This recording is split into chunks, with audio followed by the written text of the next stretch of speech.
ఆ గవర్నర్ ప్రసంగం చూస్తే ఎప్పుడు కూడా ప్రభుత్వం యొక్క డాక్యుమెంట్గా పాలసీగా ఉంటుంది. ప్రభుత్వం చేసిన పనులు చేయబోయే పనులు మొత్తం కూడా కూలంకషంగా ఒక పాలసీ రూపంలో తీసుకురావడమే అది మా అందరికీ తెలుసు అధ్యక్ష. కాబట్టి అందులో ఏమైనా ఉంటుందా అని చెప్పేసి 28 పేజీలు మొత్తం చూస్తే ఆ యొక్క మొత్తం ప్రసంగాన్ని మొత్తం చదివినా కూడా దానికి ఒక దశ లేదు, దిశ లేదు, అందులో పస లేదు. అధ్యక్ష, చేసింది చాలా ఘోరంతా, చెప్పుకుంది మీరంతా కొండంతా. చాలా విషయాలు చెప్పారు, చాలా ప్రోగ్రెస్ ఉన్నది, చాలా మొత్తం కూడా ట్రాన్స్ఫార్మింగ్ చేస్తున్నాం అని చెప్పి కూడా చెప్పారు. ఖచ్చితంగా ట్రాన్స్ఫార్మింగ్ చేస్తున్నారు, కానీ నెగిటివ్ డైరెక్షన్లో చేస్తున్నారు అధ్యక్ష, పాజిటివ్ డైరెక్షన్లో కాదు. ప్రభుత్వం ఏర్పడక ముందు పార్టీలు ఖచ్చితంగా తమ యొక్క హామీలు ఇస్తుంటాయి. ఆ హామీలు ప్రజలు అడిగినా అడగకున్నా ప్రజల అవసరాల కోసం ఇస్తుంటాయి. మీరిచ్చిన హామీలు నిజంగానే కొంత టైం ఇవ్వాలనే ఉద్దేశంతో సంవత్సర పాటుగా మేము ఎక్కువ మాట్లాడలేదు అధ్యక్ష.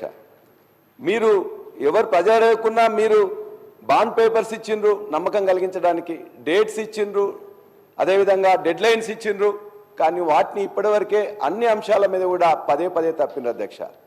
దరిదాపుగా ఇవాళ ఇచ్చిన హామీలలో ఒక 10% మీరు మొదలుపెట్టింది, కానీ ఆ 10%లో కూడా అరకొరగానే ఉన్నాయి తప్ప పూర్తిగా ప్రజలందరూ విశ్వాసం కలిగించే విధంగా వాళ్ళకు ఉపయోగపడే విధంగా ఏ ఒక్క పథకం కూడా ఇప్పటిదాకానైతే పూర్తిగా చేయలేదు అధ్యక్ష.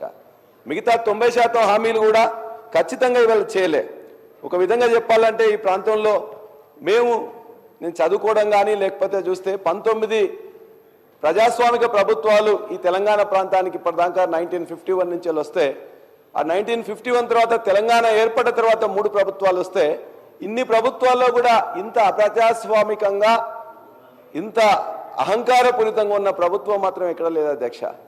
అంతేకాదు అధ్యక్ష, అనుభవం ఏమితో ఇవాళ అత్యంత తక్కువ కాలంలోనే అప్రతిష్ట మూట కట్టుకున్న ప్రభుత్వం ఈ ప్రభుత్వంగా ప్రజలందరూ భావిస్తున్నారు అధ్యక్ష. అంతేకాదు అధ్యక్ష, ఇవాళ అనేక హక్కులను ఎవరైనా నిజంగా ఈ పని చేయలేదని చెప్పేసి ఎక్కడ ఎవరన్నా అడిగితే, గ్రామాల్లో కరెంట్ రాలేదనో పంట ఎండిపోతుందనో ఎవరైనా జర్నలిస్టులు పోయి అక్కడికి అడిగినట్లయితే ఆ జర్నలిస్టుల మీద కూడా కేసులు పెట్టే, మహిళా జర్నలిస్టుల కేసులు పెట్టే దుస్థితి మాత్రం ఏనాడు ఏ ప్రభుత్వంలో రాలేదు అధ్యక్ష. ఇవాళ ఫీ రియంబర్స్మెంట్ ఏమని అంటే కొట్లాట, సర్పంచులు పెండింగ్ బిల్లులు ఏమంటే కూడా ఇబ్బంది అధ్యక్ష. అరే ఇప్పుడు సార్ లేని ఆ మహిళా జర్నలిస్ట్ పెట్టిన వీడియోను మీరు కూడా సభ ముందు మీరు చూసి అది పనిష్మెంట్ అని ఫీల్ అయ్యి ఒకవేళ పల్లారాజేశ్వరరెడ్డి గారి మీద కూడా అటువంటి మాటలు మాట్లాడి ఉంటే వారు ఎటువంటి శిక్ష అవసరం లేదంటే రేపు పొద్దుగాల అటువంటి వీడియో తయారైతే పెద్ద ఇష్యూ కాదు. కాంగ్రెస్ పార్టీకి అయితే పెద్ద తయారు చేయాలంటే పెద్ద ఇష్యూ కాదు, కానీ అటువంటి వీడియోలు కూడా వీళ్ళు సమర్థిస్తే అంతకంటే వాళ్ళకు ఉండేటువంటి ఎటువంటి విచక్షణ కోల్పోయి పూర్తిగా ఫ్రస్ట్రేషన్లు ఉన్నారో అర్థమవుతుంది. అనుభవం గురించి మాట్లాడుతున్నారు. ఎవరికి అనుభవం లేదు అధ్యక్ష? కాంగ్రెస్ పార్టీకి అనుభవం కావాలా? అనుభవం గురించి మాట్లాడుతూ ఉన్నారు, లేకపోతే పెద్ద అనుభవ రాహిత్యంగా పని జరుగుతుంది అంటున్నారు. 14 సంవత్సరాల మొత్తం అణిచివేతకు గురైనాడు. ఎక్కడ అణిచివేతకు గురైనాడు అధ్యక్ష? ప్రజాస్వామ్యమే లేదని చెప్తా ఉన్నారు 14 సంవత్సరాలు. ఇటువంటి పద్ధతి మాట్లాడితే నేను దయచేసి సభకు సంబంధించి గవర్నర్ గారి ప్రసంగం మీద వారు చెప్పమనండి. వారు విమర్శించదలుచుకున్నది మేము నెగటివ్ రోడ్లో పోతున్నామంటే మాకే అభ్యంతరం లేదు. గవర్నమెంట్ మేము 14 నెలల్లో మేము ప్రభుత్వం దిశ వేరుగా పోతా ఉన్నది, అవన్నీ మాట్లాడుకోండి. కానీ ఒక మాకు జర్నలిస్ట్ అంటే గౌరవం ఉంది. జర్నలిస్టులకు కాంగ్రెస్ పార్టీకి సంబంధించి ఎన్నడూ కూడా మేము అట్లా సొంత పత్రికలు సొంత టీవీలు పెట్టుకోవాలని ప్రయత్నం ఎన్నడూ చేయలేము. మేము జర్నలిస్టులనే విశ్వాసం అనేది మంచిగా రాయాలి, చెడుగు రాయాలని. ఇక అంత పూర్తిగా భాష మరందరికీ ఒకసారి వీడియో చూస్తే ఆ భాషను ఎవరు వ్యక్తిగతంగా ఎవరి గురించి మాట్లాడుతున్నారు ఆ భాషను చూసినట్టయితే మేము సమర్థిస్తే సభ్యులు ఆ జర్నలిస్టుకి మద్దతుగా మాట్లాడినటువంటి మాట ఉపసంహరించుకోమని చెప్పుకోవడం ఈ సందర్భంగా.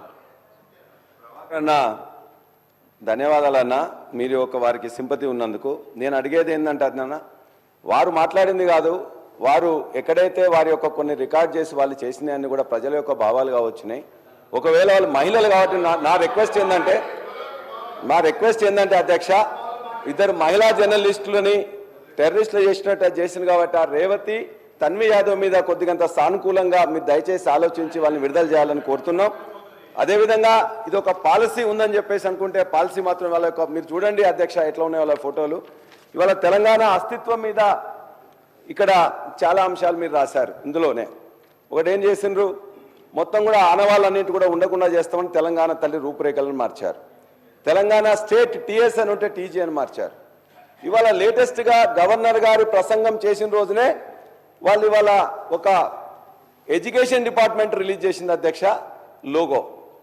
ఆ లోగోలో ఇప్పుడు ఇంతకుముందు ఎప్పుడైతే కాకతీయ కళాతోరణాన్ని చార్మినార్ని తీసేస్తామని చెప్పేసి అంటే ఆనాడు ప్రజలందరూ అదేవిధంగా మేధావులు అందరూ కూడా చెప్తే దాని మీద వెనక్కి తగ్గినట్టు దక్కింది. కానీ ఇవాళ మరలా దాన్నే ఇవాళ మొత్తం కూడా తెలుగులో కానీ ఇంగ్లీష్లో కానీ మరి రిలీజ్ చేసిన దాంట్లో ఆ రెండు లేకుండానే ఇచ్చారు. అంటే ఇది కావాలని చేసిండ్రా లేకపోతే మొత్తం మార్చాలని చెప్పేసి అనుకున్నారో దయచేసి మీరు ఆలోచించాలి. ఇవాళ కాకతీయ కళాతోరణం కానీ చార్మినార్ కానీ రాజముద్ర నుంచి తొలగించడం ఖచ్చితంగా చారిత్రక ద్రోహం తప్ప మరొకటి కాదు అధ్యక్ష. చేస్తే లోపాయికారిగా గోప్యంగా చేయాల్సిన అవసరం లేదు. ఆనాడు ఈ యొక్క కాకతీయుల మీద గాసుద్దీన్ తుగ్లక్ దాడి చేసిండ్రు, ఇవాళ ఈ యొక్క కాంగ్రెస్ ప్రభుత్వం దాడి చేస్తూ ఉన్నది.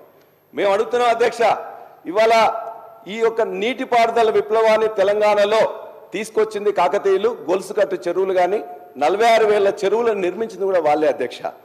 ఇవాళ మరి అనేక గ్రామాలు ఉన్నాయి, గణపతి దేవుని పేరు మీద గణపురం అనేక చెప్పేసి ఉంటాయి. మరి వాళ్ళు పెట్టిందని చెప్పేసి వాటన్నిటిని మార్చేస్తారు అధ్యక్ష. అదేవిధంగా వాటన్నిటి కూడా ఏ పేర్లు పెడతారో ఆలోచించండి. ఒక్క కుటుంబం ఇలా దేశంలో ఉండే వాళ్ళ కుటుంబాల పేర్లు పెట్టకుండా స్వాతంత్ర సమరయోధుల పేర్లు ఎప్పుడైనా పెట్టిందో అధ్యక్ష కాంగ్రెస్ ప్రభుత్వం? సుభాష్ చంద్రబోస్ గారిదో, భగత్ సింగ్దో, లాలా లజపతి రాయ్దో, బాలగంగాధర్ తిలక్ ఎప్పుడైనా పెట్టిందో అధ్యక్ష? ఇవాళ కాకతీయుల యొక్క గొప్పతనం మీరు చూసినట్లయితే మా ప్రాంతంలో ఉండే మహిళా సోదరులు ఇద్దరు కూడా మంత్రులుగా ఆయన మా వరంగల్ జిల్లా నుంచి వారు ఆనాడు రాచరిక పాలనా యుగంలో స్త్రీని రాజుగా చేసిన గొప్ప చరిత్ర కాకతీయుల అధ్యక్ష. అబలయని దేశమును కబలింప తలబడిన పరరాజులకు స్త్రీల బలశక్తినే చూపి రాజ్యతంత్రము నడిపరా తెలంగాణ రాణి రుద్రమదేవిరా అని చెప్పి ఆనాడు రుద్రమదేవి యొక్క గొప్పతనాన్ని మనం చాటుకున్నాం అధ్యక్ష. మరి అంతేకాదు ఇవాళ అందశ్రీ గారు రాసిన రాష్ట్ర గీతంలో కూడా అనేక మార్పులు చేయాల్సి వస్తుంది. మీరు ఒకవేళ ఇదే అనుకుంటే అందశ్రీ గారు మా జనగామ నియోజకవర్గం రేబర్తి గ్రామవాసి. వారి యొక్క పాట అనేది తెలంగాణ ఉద్యమంలో ప్రతి నోట ప్రతి నాలుక మీద కూడా మొత్తం కూడా నాట్యం ఆడింది అధ్యక్ష.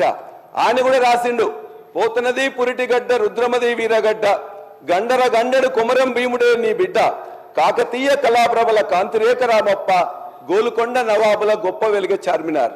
మరి ఆయన కూడా రాసిండు చార్మినార్ గొప్పతనం, అదేవిధంగా కాకతీయుల గొప్పతనం, కళాతోరణం గురించి. మరి ఆయన రాసినందుకు అందశ్రీ యొక్క రాసిన పాటలు కూడా మొత్తం తీసేస్తారు అధ్యక్ష. పాలసీ ఉంటే అక్కడ ఉండాలి, ఇక్కడ ఉండాలి.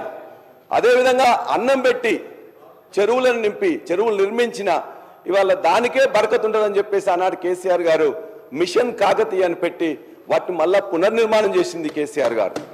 కాబట్టి అంతేకాదు గవర్నర్ గారి ప్రసంగంలో మీరు చెప్పారు, మేము ఆధ్యాత్మిక టూరిజం చేస్తాం, దేవాలయాలన్నీ కూడా తీసుకుపోతాం అని చెప్పేసి. మరి మా వరంగల్ జిల్లాలో ఉండే వరంగల్ దేవాలయాల్లో అతిపెద్ద మరి ఆనాడు రుద్రదేవుడు కట్టించింది అధ్యక్ష రామప్ప దేవాలయం. యునెస్కో యొక్క గుర్తింపు కూడా తీసుకొచ్చినాం. మరి కాకతీయులు కట్టించిందని చెప్పేసి ఆ టూరిజం ప్రాక్టీస్ తీసేస్తారా? అది అదేవిధంగా 1000 స్తంభాల గుడి కూడా కట్టించినాం, మరి దాన్ని కూడా తీసేస్తారా? కాబట్టి దయచేసి మీరు ఆలోచించాలని, అదేవిధంగా మా వరంగల్ జిల్లా నాయకులే కాదు, వరంగల్ జిల్లా మంత్రులే కాదు, మొత్తం యావత్తు కూడా అధ్యక్ష ఖచ్చితంగా చాలా సంతోషం సార్, నేను వింటా ఉన్నాము. కానీ